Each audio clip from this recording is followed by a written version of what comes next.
Hello everyone. Today we are going to talk about risk management. So what is risk?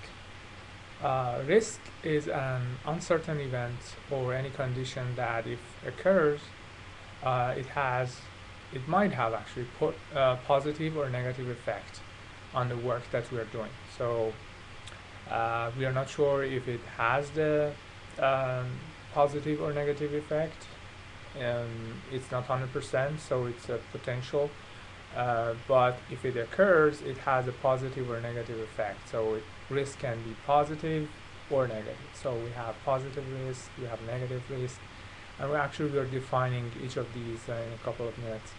But many people think that risk is only negative; it's a threat, but that's not necessarily the case. So we might have even positive risk, which are actually opportunities.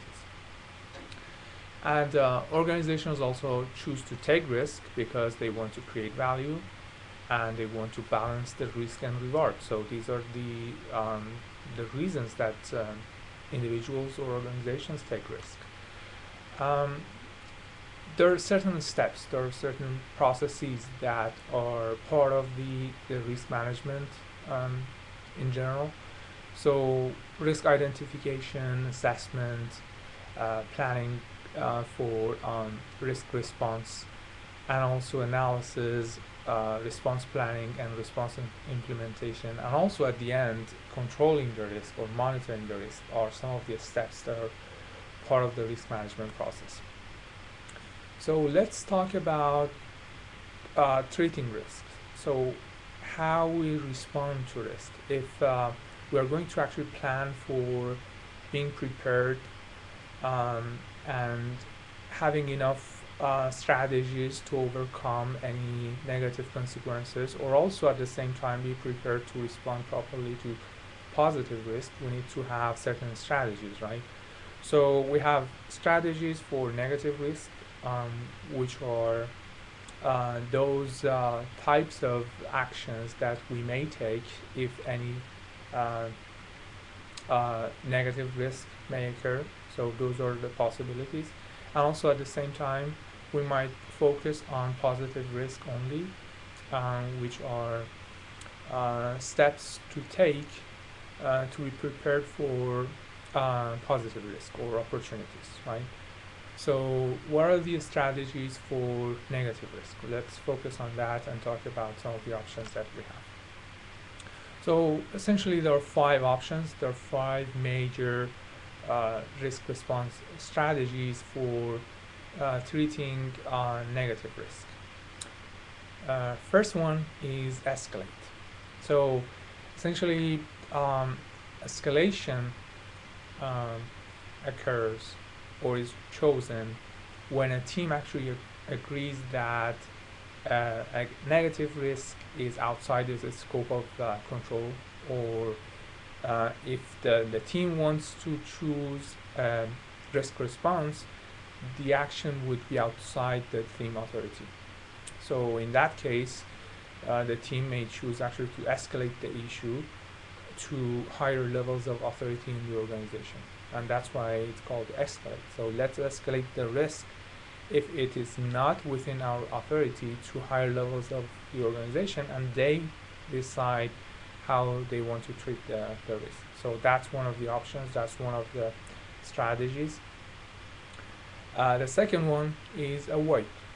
So how we can avoid risk or how we can prevent risk from happening.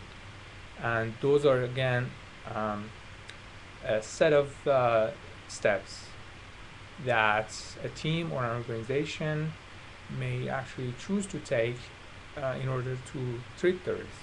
So risk avoidance essentially is when the team acts to eliminate that threat.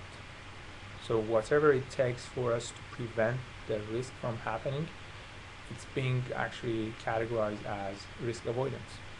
So this strategy may be appropriate for cases where we have high priority threats.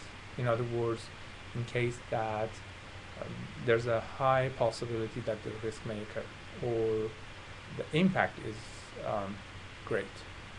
So there are two ways actually to measure the significance of a risk, and one is the likelihood, and the second is the extent of impact, right? So, in a case that either of these options um, gives us any indication that the risk is a high priority risk, we may come to the conclusion that, yeah, let's use the avoidance type of strategy. So, for example, if a course of actions are taken to avoid certain risk, or even we are changing the scope to make sure that the risk is not happening or is not occurring, that's going to be considered as a part of risk avoidance strategy. So the third strategy to treat negative risk is transfer.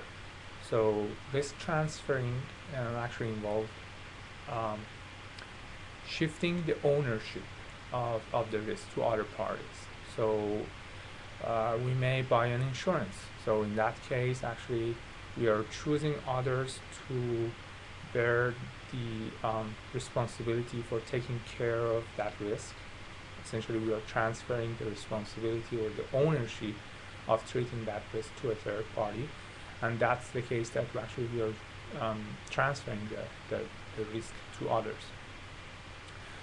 So it may involve payment of a risk premium to others. So we are paying a premium to others to take care of that risk, and we are not going to worry about that risk anymore. So in that case, we are transferring the risk to others. We are transferring the ownership of that risk to others. So as I said, insurance is an example, or if let's say contractors buy performance bonds or obtain warranties or provide guarantees to their clients. These are some of the examples that may come to mind. So what is the next one? So we talked about escalation. We talked about transferring the risk and avoidance, and now we can focus on a new strategy, which is risk mitigation. So when a risk actually is mitigated, so certain actions are taken to reduce the probability of occurrence or the impact. So those are the two elements that we just talked about. So if we take any action to reduce the possibility of risk occurrence, or we reduce the impact of the threat, actually we are mitigating the risk. So in that case, usually, for example, if you're conducting more tests, or we are taking more vigorous inspection in certain cases to make sure that if there's something wrong with the system, that doesn't impact the entire system to a great extent, or we are making sure that there's no issue at all. So essentially, we are reducing the possibility of risk occurrence. In that case, it's a type of mitigation strategy that we are using actually to reduce the likelihood of risk occurrence. And the last one actually is accept. So the last strategy to treat risk is accept, and that's where when we are acknowledging the fact that it's the threat exists, but either we take no proactive action to treat the risk, or we are in fact accepting the consequences, right? So in that case, the strategy may become appropriate for cases that have low priority, low impact, or low likelihood. So either of these may actually convince us that maybe we need to accept the risk and take no action. But in any case, acceptance can be either positive or negative, or maybe the better terms are active or passive. So the most common active acceptance type is to establish a contingency reserve. And contingency reserve is used in a case that you want to include certain amounts in time or cost or resources to handle a threat. So in that case, we are putting aside a certain contingency reserve to properly treat the risk and be prepared if it occurs, right? Also, we have passive acceptance, which involves no proactive action apart from just reviewing maybe or monitoring the risk on a regular basis and see if it occurs, if there are any triggers that shows us any indication that the risk may occur or not. So these are some of the possibilities. So at the same time, we may have actually also strategies in place for treating positive risks or opportunities. Okay, what are those? Some of them have overlap with negative type of strategies or negative strategies for treating negative risk, but some of them are new type of actions or set of actions that can be used. So the first strategy that can be used to treat positive risk is exploit.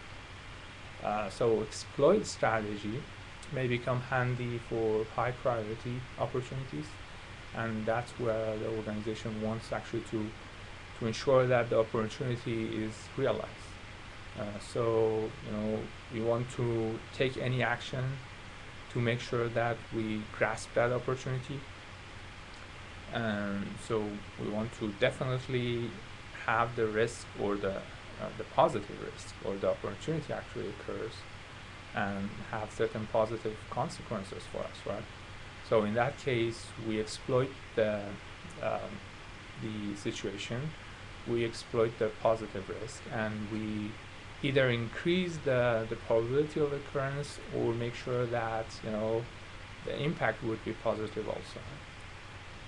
So for example, if you are recruiting certain experts or talented resources to make sure that the project that we have in hand will be completed successfully.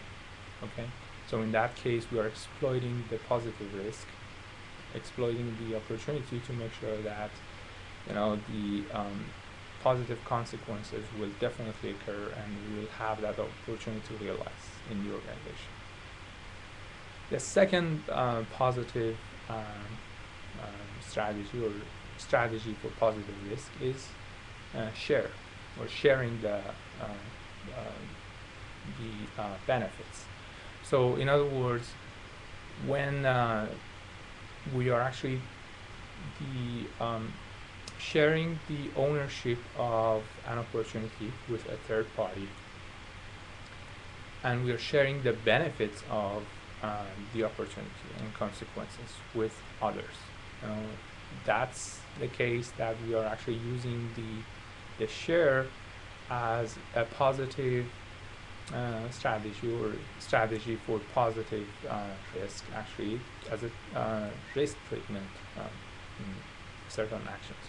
So in that case, we might actually accept others to be involved also in a way that we may say, okay, we will definitely have certain agreements in place, and if the risk occurs and if these certain benefits actually are realized, both parties will benefit from this set of opportunities and consequences. So if we are forming any type of risk sharing partnership, or there are certain joint ventures, for example, in place. Many of the joint ventures focus on sharing risk, and they're saying, okay, let's share some of the positive risk, and if we're benefiting, let's both of us actually benefit from the situation, right? So in that case, actually the share as a risk treatment strategy is being used. The third strategy for treating positive risk is enhance. So enhance strategy is actually utilized where the organization or the team wants to actually increase the probability or the impact of the opportunity.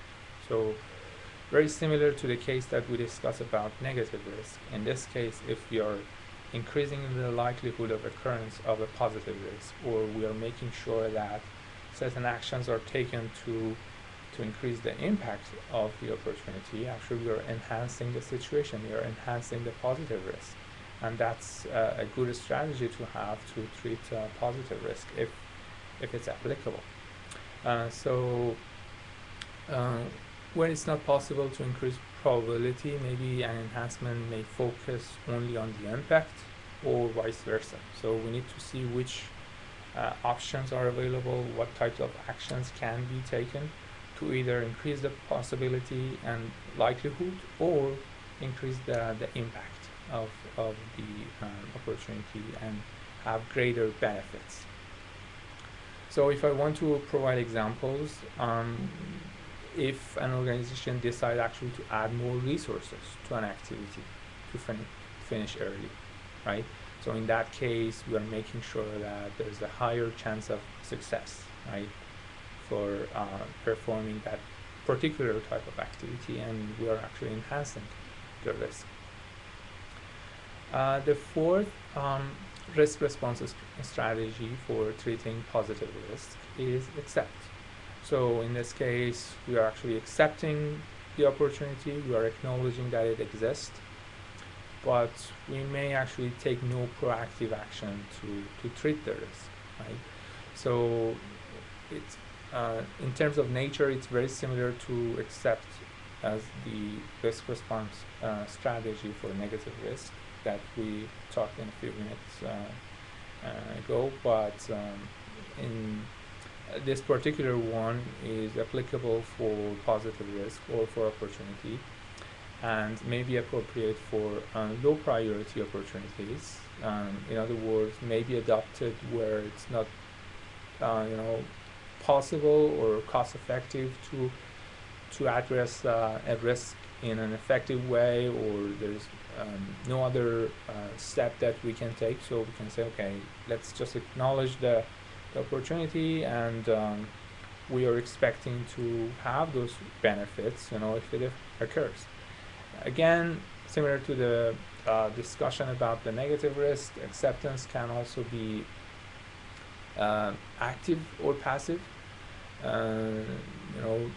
The most common type of active acceptance is, again, having a contingency reserve in place, and that's where we set aside certain money, time, or resources actually to take advantage of positive risk if they occur, because again, risks are conditions that they may occur or they not, but at least we set aside certain time, cost, or resources and say, okay, if they occur, we may be better prepared actually by having this in place, and we are actually using the benefits of having a contingency reserve in place.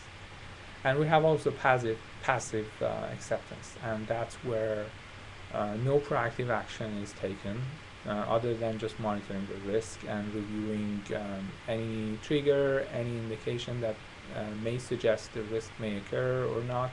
So this is passive type of acceptance in the case that we may actually come up with acceptance as a risk response strategy. And I think I talked about escalate, but again, similar to the strategies for negative risk, we may have also escalation for positive risk, and that's where a team actually decides that having risk response strategies for treating a particular positive risk or reacting to an opportunity may involve taking actions that are outside the team's authority. The team may actually decide to escalate the opportunity or the risk, the positive risk, to higher levels of the organization, the higher levels of authority. And they actually decide what to do and how to respond to that risk. And in that case, actually, we are we are escalating the risk. We are using the escalation as a risk response strategy.